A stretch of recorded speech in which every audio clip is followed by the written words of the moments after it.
1980കളിലാണ് ഈ ഉപകരണം വ്യാപകമായി ഉപയോഗിച്ചിരുന്നത്. 1960കളിലാണ് ഈ വയർലെസ് സംവിധാനം വികസിപ്പിച്ചെടുത്തത്.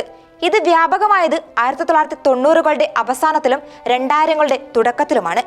മൊബൈലുകൾക്ക് മുമ്പുള്ള കാലഘട്ടത്തിൽ പേജറുകൾ വ്യാപകമായി ഉപയോഗിച്ചിരുന്നു.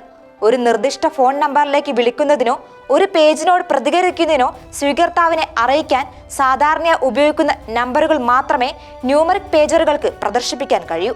ആൽഫ ന്യൂമറിക് പേജറുകൾക്ക് അക്ഷരങ്ങളും അക്കങ്ങളും പ്രദർശിപ്പിക്കാൻ കഴിയും. ഇത് ഹ്രസ്വവാചക ആശയവിനിമയം ഉൾപ്പെടെ കൂടുതൽ വിശദമായ സന്ദേശങ്ങൾക്ക് ഉപകരിക്കും.